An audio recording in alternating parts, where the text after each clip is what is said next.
அனைவருக்கும் வணக்கம். தெய்வீக பலன்கள் சேனல் சார்பாக தங்களை அன்புடன் வரவேற்கிறோம். இன்று நம் காணொளியில் காண விரும்புவது உங்கள் பாவத்தை போக்கும் சித்ரா பௌர்ணமி விரதம் இருக்கும் முறைகளை பற்றி இந்த காணொளியில் பார்க்கலாம். வாருங்கள் காணொளிக்கு செல்லலாம்.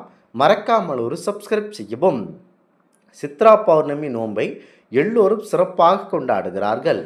சித்திரை நட்சத்திரம் பௌர்ணமி தினத்தில் அல்லது ஒரு நாள் முன்பில் வருவதனால் அந்த மாதத்திற்கு சித்திரை மாதம் என பெயர். சித்திரை மாதத்தில் பௌர்ணமி என்று சிவபெருமான் மற்றும் பார்வதி தேவியால் உருவாக்கப்பட்டவர்தான் சித்திரகுப்தன். மனிதர்கள் செய்யும் பாவ புண்ணிய கணக்குகளை எழுத படைக்கப்பட்டவர் சித்திரைகுப்தன் வேண்டிக் கொண்டு பெரும்பாலும் பெண்களே விரதத்தை மேற்கொள்ளுகின்றனர். சித்ரா பௌர்ணமி தினத்தில் சித்திரகுப்தன் போல் மாக்கோளம் போட்டு 7 எழுத்தாணி வைத்து விளக்கேற்றி பூஜை செய்து பொங்கலிட்டு வழிபட வேண்டும். பாவங்களிலிருந்து விடுபடவும் நரகத்திற்கு போகாமல் இருக்கவும் இந்த விரதம் மேற்கொள்ளுகின்றனர். இரவு நேரத்தில் சித்திரபுத்திர நாயனார் கதையும் சொல்வதுண்டு. திருவண்ணாமலையிலும் காஞ்சிபுரத்திலும் சித்திரகுப்தனுக்காக தனியாக ஒரு கோவில் உள்ளது. சித்ரா பௌர்ணமி தினத்தில் பூஜையும் புறப்பாடும் உற்சவம் நடைபெற்று வருகிறது. ஆதி நாளிலிருந்தே தமிழர் கொண்டாடும் திருவிழாக்களில் சித்ரா பௌர்ணமியொற்றி நடைபெறும் சித்திரை திருவிழா தனி சிறப்புடையது. தென்னாட்டு கோவில்களில் குறிப்பிடத்தக்க மதுரை கோவிலில் அழகர் ஆற்றில் இறங்கும் சித்திரை திருவிழா சிறப்பாக நடப்பது வழக்கம்.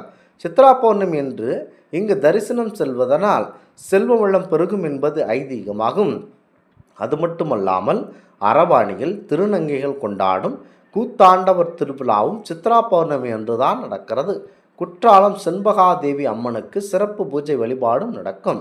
இதில் கலந்து கொள்ள தென் மாவட்ட பக்தர்கள் கூட்டம் அலைமோதி காணப்படும் காட்சியை காண கண்கோடி வேண்டுமே என கூறப்படுகிறது.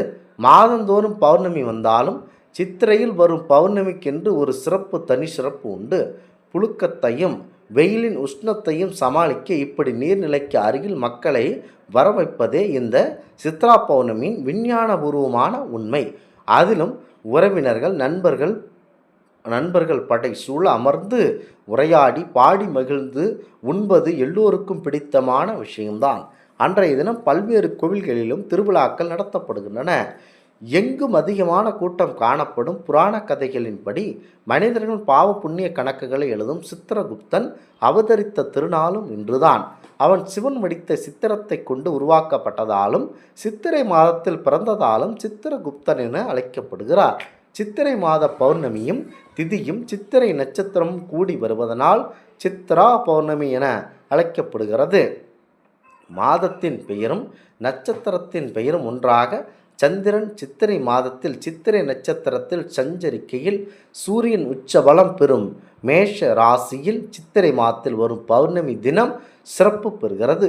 ஒவ்வொரு ஆண்டும் சித்திரை மாதம் பௌர்ணமி வரும் நாள் சித்ரா பௌர்ணமியாக கொண்டாடப்படுகிறது. சித்ரா பௌர்ணமி சித்திரகுப்தன் பிறந்த நாளாக கொண்டாடப்படுகிறது. இது பற்றி 2 புராண கதைகள் கூறப்படுகின்றன. மனிதர்களின் ஆயுட்காலம் முடிந்ததும் அவர்களின் உயிர்களை எடுப்பவர் யமதர்மர்.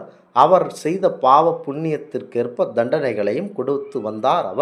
அவர் ஒருமுறை மும்மூர்த்திகளில் ஒருவரான சிவபெருமானை சந்தித்து தனது பணிகளில் தனக்கு உதவியாக ஒருவரை அளிக்க வேண்டுமென கேட்டுக்கொண்டார்.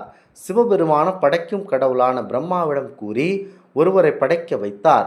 சித்ரா பௌர்ணமி என்று படைக்கப்பட்டு அன்று பிறந்ததால் அந்த குமாரனுக்கு சித்திரகுப்தன் என பெயரிடப்பட்டது என ஒரு கதையில் கூறப்படுகிறது.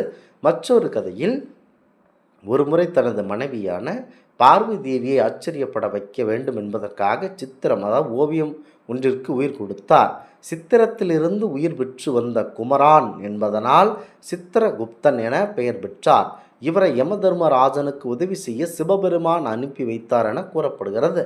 யமதர்மராஜனிடம் இருக்கும் சித்திரகுப்தன் மனிதர்கள் செய்யும் பாவ புண்ணிய கணக்குகளை குறித்து வைத்து அவரவர் செய்த பாவ புண்ணியத்திற்கேற்ப பலன்களை யமதர்மனிடம் கூறி நிர்ணயிக்கிறார் என கூறப்படுகிறது.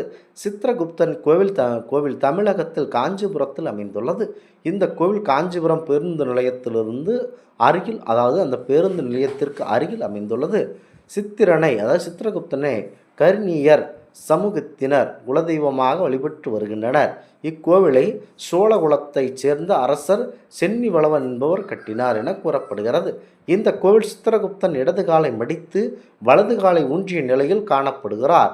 ஒரு கையில் எழுத்தாணியும் ஒரு கையில் ஓலைச்சுவடியும் காணப்படுகிறது. சித்ரா பௌர்ணமி விழா இங்கு சிறப்பாக கொண்டாடப்படுகிறது. ஐஸ்வர்ய கலஜ பூஜை, மகா அபிஷேக பூஜை, அலங்கார தீபாராதனை ஆகியவை நடைபெறும். இரவு உற்சவர் 4 மட வீதிகளிலும் திருவிழா வருகிறார். ராகு பகவான் சித்திரகுப்தனுக்கு கட்டுப்பட்டவராக கருதப்படுகிறார். இவர் கூறியதன்படி மற்ற கிரகங்களும் சித்திரகுப்தனுக்கு கட்டுப்பட்டுள்ளனர் என கூறப்படுகிறது.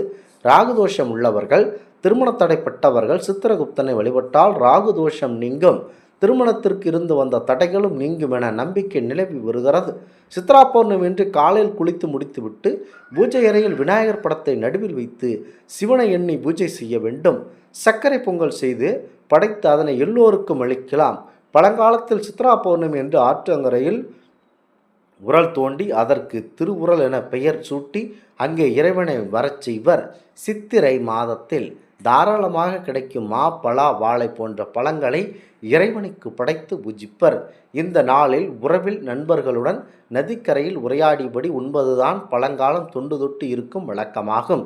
சித்ரா பௌர்ணமி என்று முக்கியமாக சித்திரகுப்தம் மகாபிரபஞ்சம் நீனிகலாபத்த தாரிணம் சித்திரக்னாம்பர்தம் மட்சாதம் ஸ்வர்ர தேகினாம். அதாவது இந்த ஸ்லோகத்தை பாட வேண்டும். சிறந்த அறிவும் ஞானமும் கொண்டவரான எழுத்தாணி, ஏடு ஆகியவனை கையில் வைத்திருப்பவருமான அழகிய ரத்தினங்களான உடையை அணிந்திருப்போரும் எல்லா உயிர்களையும் நடுநிலைமையுடன் நீதி அரசனாக விளங்குவோரான சித்திரகுப்தரரே உமக்கு நமஸ்காரம். இந்த ஸ்லோகத்தை கூறி சித்திரகுப்தரை வழிபடுவது நலன் தரும். ஒரு சித்ரா பௌர்ணமி என்று பாவ புண்ணிய கலைகளை எழுதப்படும் சித்ரா பௌர்ணமி என்று விரதத்தை ஆரம்பித்து சித்திரகுப்தாய எனும் சொல்லிக்கொண்டே இருக்க வேண்டும். பௌர்ணமி நில உதயமானதும் சித்திரகுப்தனுக்கு பூஜை செய்ய வேண்டும். பிறகு பூஜைகள் முடிந்த அளவிற்கு தானம் செய்ய வேண்டும். பேனா, பென்சில் இவற்றை படிக்கும் ஏழை மாணவர்களுக்கு கொடுக்க வேண்டும்.